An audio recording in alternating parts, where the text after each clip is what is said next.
ഹരി ഓം. കൃഷ്ണ ഗുരുവായൂരപ്പ. ഒരുപാട് കാലമായി ഒരു വീഡിയോ ഇട്ടിട്ട് എൻ്റെ സബ്സ്ക്രൈബേഴ്സ് ആരും അതേപ്പറ്റി ഒന്നും ചോദിച്ചിട്ടുമില്ല, എനിക്കൊന്നും പറയാനുമില്ല. ഭഗവാന്റെ ദ്വാരകയൊക്കെ പോയി വന്ന ശേഷം ഞാൻ ഒന്ന് രണ്ട് വീഡിയോ ഒക്കെ ഇട്ടായിരുന്നു. പക്ഷേ അതിലൊന്നും അത്ര താല്പര്യം ആർക്കുമില്ലായിരുന്നത് കൊണ്ട് ഞാൻ തൽക്കാലം ഒരു സ്കിപ്പ് ചെയ്തിരിക്കുമായിരുന്നു കുറച്ച് ദിവസങ്ങളായിട്ട്. പക്ഷേ എൻ്റെ കാര്യങ്ങളെല്ലാം ഭംഗിയായിട്ട് പോകുന്നുണ്ടായിരുന്നു. അതായത് എൻ്റെ ആധ്യാത്മിക ജീവിതം. ഭഗവാനെ, എൻ്റെ ഗുരുവായൂരപ്പ, ഗുരുവായൂർ ഏകാദശിക്ക് എൻ്റെ ജീവിതകാലത്ത് ഇത് 2ാം തവണയാണ് ഞാൻ ഭഗവാനിലെ ദർശനം ലഭിക്കുന്നതിന് വേണ്ടി ഗുരുവായൂർ ഏകാദശി നാളിൽ പൂർണ്ണ പുണ്യാവതാരമായ ഭൂലോക വൈകുണ്ഠമായ ആ ഗുരുവായൂരിൻ്റെ മണ്ണിൽ ഒന്ന് നിൽക്കാൻ ഭാഗ്യം ലഭിച്ചത്. ഇത് 2ാം തവണയാണ്. എനിക്ക് ആദ്യത്തേനേക്കാളിലും ആകാംക്ഷയോടെയും കൂടുതൽ ഭക്തിയോടെയും കൂടുതൽ ഭഗവാനെയും അറിഞ്ഞുള്ള ഒരു യാത്രയായിരുന്നു ഇപ്രാവശ്യത്തേത്. അത് ഒരിക്കലും ജീവിതത്തിൽ നിന്ന് മറക്കാത്ത ഒരുപാട് അനുഭവങ്ങൾ തന്ന ആ പുണ്യ ദിവസത്തിൻ്റെ ഒരു ചെറിയ വീഡിയോ ഞാൻ നിങ്ങളുമായിട്ട് പങ്കുവയ്ക്കാം. ഭഗവാനെ, എൻ്റെ ഗുരുവായൂരപ്പ, ഭഗവാനെ, ആ ഗുരുവായൂർ ഏകാദശി ദിവസം, ഗീതാദിനം, ഭഗവാന്റെ പ്രതിഷ്ഠാദിനം എനിക്ക് വന്നവിടെ ഭഗവാനെ കാണാൻ അവസരം തന്ന ആ ഭഗവാന് എല്ലാ നമസ്കാരവും. ഭഗവാനെ, എൻ്റെ കാലുകൾക്ക്, എൻ്റെ പാദങ്ങൾക്ക്, എൻ്റെ ശരീരത്തിന്, എൻ്റെ മനസ്സിന് ആരോഗ്യവും ആയുസ്സും ആരോഗ്യവും തന്ന ഭഗവാനെ വീണ്ടും വീണ്ടും അവിടെ വന്ന് തൊഴാനുള്ള അവസരം എനിക്ക് നൽകണേ എന്ന് പ്രാർത്ഥിച്ചുകൊണ്ട്, അതുപോലെ അന്നേ ദിവസം ഭഗവാനെ കാണാൻ വന്ന എല്ലാ ഭക്തർക്കും, വീട്ടിലിരുന്നും ഭഗവാനെ സ്മരിച്ച എല്ലാവർക്കും ഭഗവാന്റെ എല്ലാ അനുഗ്രഹങ്ങളും ഗുരുവായൂരപ്പൻ്റെ ഉണ്ടാകണേ എന്ന് ഭഗവാനോട് പ്രാർത്ഥിച്ചുകൊണ്ട് അവിടെ ഞങ്ങൾ ദശമി ദിവസവും, അന്ന് മാത്രമേ എനിക്ക് ആ ഫോണുമായിട്ട് അവിടെ ഒക്കെ ഒന്ന് പോകാൻ പറ്റുകയുള്ളൂ. ഗുരുവായൂർ ഏകാദശിയുടെ അന്നുമുള്ള ചെറിയ ചെറിയ കാഴ്ചകൾ മാത്രം ഞാൻ നിങ്ങളെ ഒന്ന് കാണിക്കാം. എന്നാൽ ഗുരുവായൂർ ഏകാദശി ഈ പ്രാവശ്യം പൂർണ്ണമായിട്ട് അതിൽ പങ്കെടുക്കാൻ പറ്റിയതിൻ്റെയും അവിടുത്തെ ചില അനുഭവങ്ങളും ഒക്കെ ഞാൻ വേറൊരു വീഡിയോയിൽ പറയാം.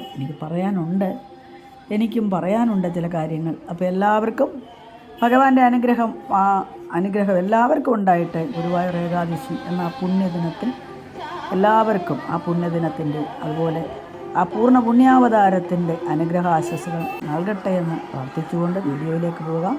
കൂടുതലൊന്നും പറയാനില്ല.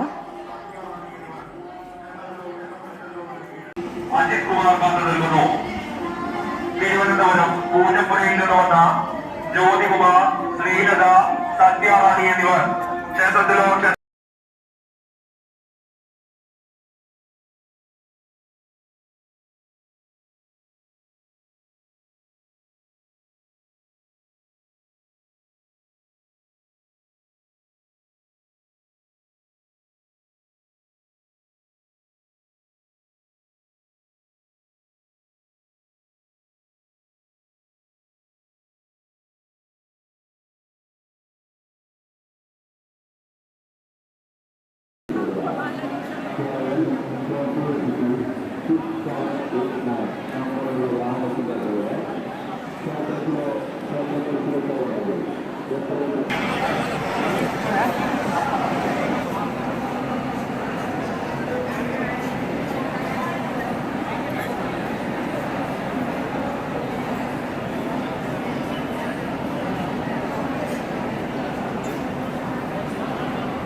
തൃക്കാക്കര.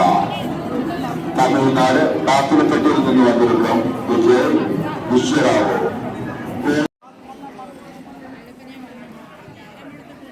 നടക്കത്തില്ല, വെളുപ്പിനല്ല, ഉറങ്ങാൻ നേരമില്ല, ഒന്നും കാണത്തില്ല. ആ നേരം വെളുത്ത് വന്ന് എഴുന്നള്ളത്ത് കണ്ടിട്ട് പോകാം. അതെ, ഒന്ന് വിശ്രമിച്ചിട്ട് അങ്ങ് പോകാം. അത്രേ